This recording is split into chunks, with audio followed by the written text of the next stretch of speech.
Yo, book nerds! Today we're going to talk about the most read authors that I have on my shelves. So the authors that I have read the most books from, that appear on my shelves the most.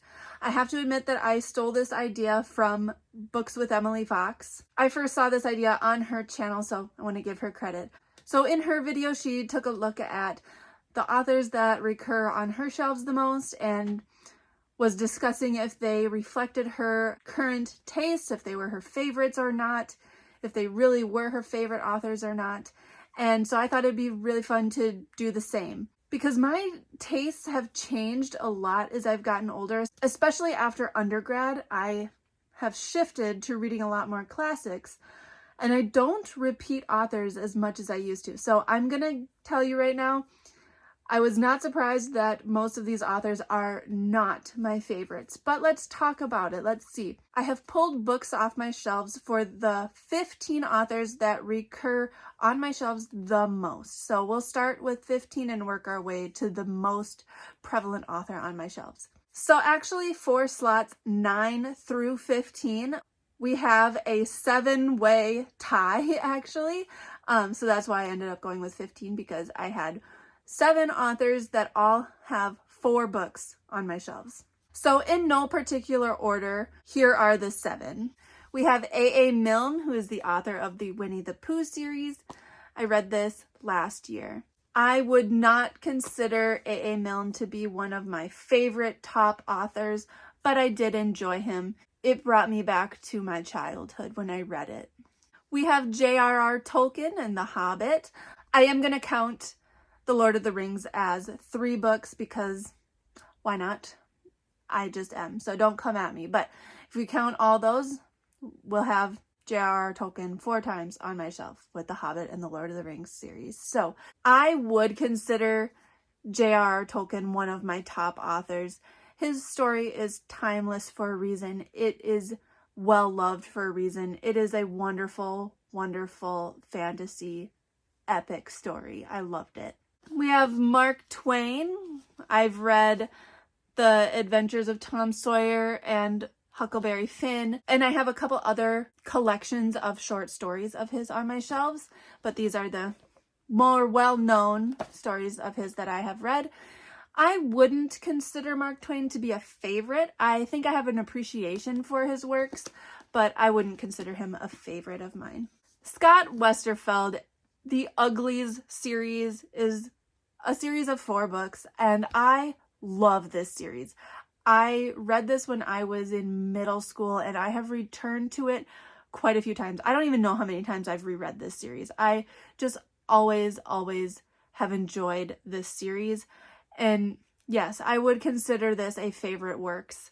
I don't know if I necessarily would say Scott Westerfeld is a favorite author because I've only read this series by him, but I love this series. It will always live in my heart as something that I love. And no, I have not seen the adaptation of it. I had been hoping that they would make an adaptation for this for a long time, but now that it has, now I'm afraid to watch it because I just don't know if it'll live up to my experience with reading this story. So we'll see. Maybe I'll watch it eventually, but I love these books. I think they're great. Thomas Harris, the Hannibal Lecter series, starts with Red Dragon, but the most famous is The Silence of the Lambs. I don't read a lot of crime novels, but I really loved this series. I was so invested, so into it. I couldn't put them down. I wouldn't say Harris is a favorite author, but I really did enjoy this series. This series has 4 books. That's why he has 4 on my shelf. I haven't read anything else by him, but I really did like this. Then we have Veronica Roth with the Divergent series. This series was fine. I wouldn't say it's a favorite. I wouldn't say that Veronica Roth is a favorite, but she was a good writer. The story was good, and I have 4 books of hers on my shelf. And then this one I have to add a little asterisk because on my shelves currently, I have 4 of William Shakespeare's plays. Hamlet probably being one of my favorites. I'm rereading it with my students right now. I have 4 of his plays on my shelves, but I have read way more of him. So technically he should be further along on this list. He should be higher up because I have read, I don't even know how many of his plays, and I've read all his sonnets. But we're just going with what's physically on my shelves right now. He's at 4. I would like to add more of his plays to my bookshelves though. I would like to reread some of his plays again. But I would consider Shakespeare one of my favorites. He is amazing. His wordplay is fabulous. His plays have survived the test of time for a reason. He is a genius. I just can't praise Shakespeare enough. So yes, this does definitely represent my tastes right now, I would say. So those authors filled slots 9 through 15. For slots 7 and 8, we also have a tie. First, we have Dave Barry and Ridley Pearson. I'm counting them as one author because the only books on my shelves by them, they wrote together. They were co-authors of the Peter and the Starcatchers series. I really enjoyed the first couple books of this series, but then afterwards, it kind of petered out for me. So there are 5 of their books on my shelves. So I'm counting this as one author. And then the author that tied them, that also has 5 books on my shelves, is Stephenie Meyer with the Twilight series. I loved this when I was a kid. I have since reread it, and you guys, this series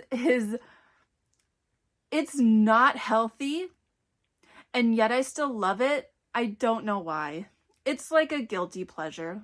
It's bad, but I love it, but it's bad. So it is what it is. I was a Twilight fangirl when I was in middle school, and it's just got a place in my heart. And I'll probably always love it, even though I definitely don't want to have a relationship like any of the characters in these books. I wouldn't say that either of these represent my tastes currently, but they were enjoyable for what they were. All right, coming in at number 6 with 6 books is Anne Brashares, and this is because of the Sisterhood of the Traveling Pants series. I read this last summer, and it's not a groundbreaking series. The first book actually I thought was written kind of poorly, but they get better as you go along, and the last book in the series just struck me so hard. So I will say that it is definitely a very good series to read. It was enjoyable. I would not consider Anne Brashares to be one of my top authors.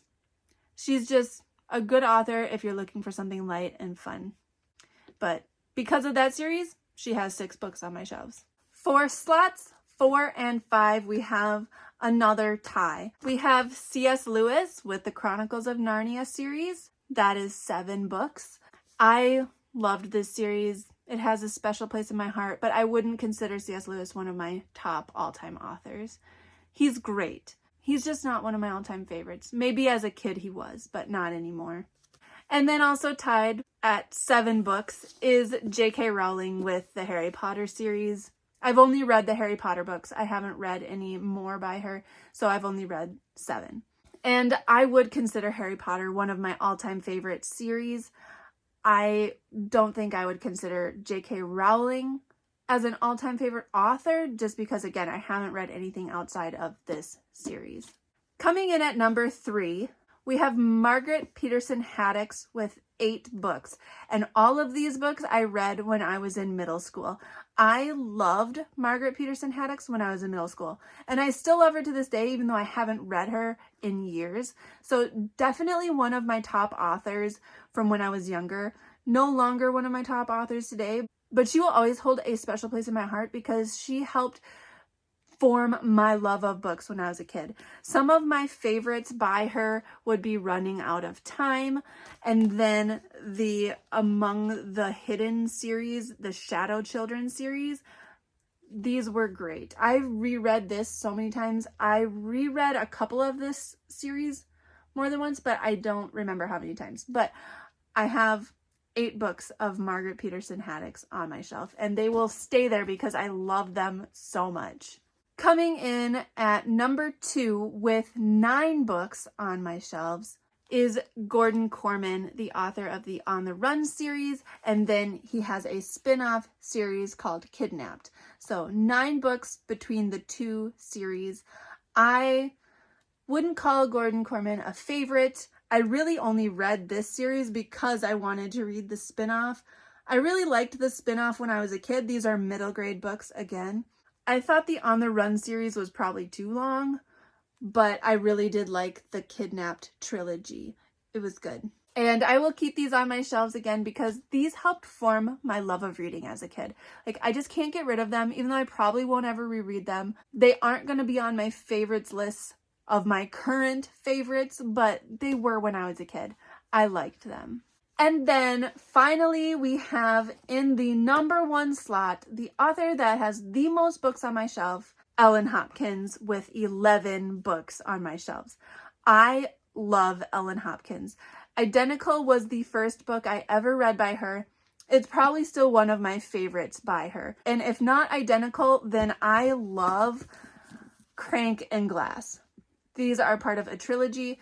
The third one is okay, but I love these 2 in that trilogy. And I love Ellen Hopkins. Like, I will read her all the time. I have no qualms about reading her. I know all of her books are kind of controversial in some way, shape, or form, but that's kind of why I like her, because she doesn't steer away from controversial topics. I love her style, that everything's in free verse poetry. I just adore Ellen Hopkins. I have loved her since middle school, and I will keep loving her and keep reading her. I have more of her books on my TBR, and I can't wait to read them. So Ellen Hopkins is my number 1 with the most recurring books on my shelf. 11 of her books I've read, and I plan to still read more. I would definitely say Ellen Hopkins is one of my favorite authors of all time. I just love her. So there you have it. There are the 15 authors that recur on my shelves the most. I would say they are not, for the most part, representative of my favorite books or my favorite authors, but those are the ones that I have the most of on my shelves. Some of them are favorites, but for the most part, they used to be favorites when I was a kid, but no longer are. So there you have it. What authors do you have the most on your shelves? I would love to know. Do you have any of the same ones as me? I'm going to guess you have some different ones than me, and that's fine. Like I said, these aren't my favorites. This is just what it is. After seeing the video on Books with Emily Fox's channel, it got me curious of my own, because I didn't know. I didn't know who was my most recurring author on my shelves. I didn't know who my most read author was. So I wanted to find out. So that's why I did this video. It makes me aware, though, that some of my favorite authors, like Jane Austen, is not one of my most read authors. I've only read 3 of her books. So it makes me kind of want to read a few more of hers. It makes me want to get more Shakespeare on my shelves again. It makes me want to read some more from authors that I know I love and kind of up their total on my read shelves. But that's all I have for you guys today. I will talk to you next Monday. Hit that like button and subscribe. Thanks for talking books with me.